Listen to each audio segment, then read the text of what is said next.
Monsieur le ministre, la situation du peuple grec est aujourd'hui dramatique. Le taux de chômage reste supérieur à 25% et la moitié des jeunes sont touchés.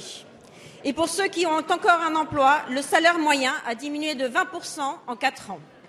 La politique européenne mise en œuvre vis-à-vis de la Grèce jusqu'ici est un échec. Un échec du point de vue social, et c'est terrible, mais aussi un échec du point de vue de la dette elle-même. Et cela ne donne pas d'espoir au peuple grec de sortir de cette situation. La dette grecque est en effet passée de 120 à 175% du PIB depuis le début du plan d'aide.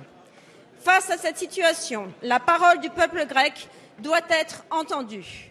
Nous ne pouvons pas et nous ne devons pas sous-estimer l'épuisement de la population grecque face aux mesures imposées par la Troïka. Le problème n'est pas simple et vous ne trouverez pas chez les écologistes des yaka faucons. Ne serait-ce que parce que n'oublions pas que la Grèce est débitrice de 43 milliards d'euros vis-à-vis de la France. Mais il faut regarder la réalité en face. Le prix Nobel d'économie Jean Tirole nous le rappelait la semaine dernière. La Grèce ne pourra pas rembourser l'ensemble de sa dette, car pour cela, il faudrait qu'elle dégage un excédent budgétaire de l'ordre de 4% pendant des années. Les positions défendues par l'Eurogroupe ces derniers jours sont de ce point de vue incompréhensibles. Vouloir imposer à la Grèce le prolongement du programme actuel sans tenir compte de l'expression démocratique du peuple grec est une position intenable. Le blocage idéologique n'est pas, contrairement à ce qu'évoquait Pierre Moscovici, du côté de la Grèce, mais bien du côté de l'Eurogroupe. Monsieur le ministre, nous vous le demandons, la France soutiendra-t-elle la demande du gouvernement grec de négocier un nouveau programme d'aide? La France s'engage-t-elle à tout faire pour assouplir la position de l'Eurogroupe et trouver un compromis acceptable pour permettre à la Grèce de rester dans la zone euro? La parole est à Monsieur Michel Sapin, ministre des Finances et des Comptes publics. Merci Monsieur le Président. Mesdames, Messieurs les députés, Madame la députée Eva Sas.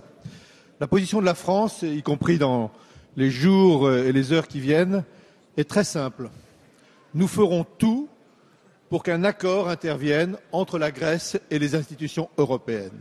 Nous ferons tout, parce que c'est l'intérêt de la Grèce d'abord, car si nous imaginons dans quelques jours la fin des processus, des accords entre la Grèce, l'Union européenne, la Banque centrale européenne ou le Fonds monétaire international, alors nous sommes dans un territoire totalement inconnu, où les risques sont considérables pour les Grecs d'abord, pour le peuple grec d'abord, et ensuite parce que, évidemment, si jamais on s'orientait vers une sortie de la Grèce de l'euro, ce serait un échec politique grave pour nous, les Européens, qui voulons nous élargir et non pas nous rétrécir, qui voulons faire en sorte que tous les peuples qui ont choisi d'être dans l'Europe et dans l'euro trouvent leur place, leur pleine place, et dans le respect, comme vous l'avez dit vous-même, des choix qui ont été faits par le peuple grec. Parce que c'est le premier principe sur lequel je m'appuie dans toutes les discussions qui ont lieu aujourd'hui.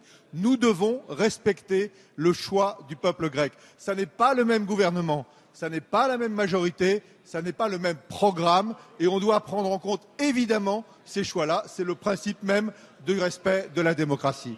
Et en même temps, vous le savez bien, et c'est ce que nous disent les autorités grecques d'aujourd'hui, la place de la Grèce est dans l'Europe compte tenu des accords, des mécanismes qui régissent la place d'un pays, quelque pays que ce soit, au sein de la Grèce. Il faut donc trouver la solution qui permette à la Grèce d'avoir toute sa place dans l'Europe et à l'Europe de tenir compte des choix qui ont été faits par le peuple grec. C'est ça qui nous guide. Et je veux qu'il y ait un accord rapidement pour permettre qu'il n'y ait aucune situation catastrophique. Et parce que je veux, comme vous, que nous ayons le temps, la Grèce et nous, de discuter d'un nouveau programme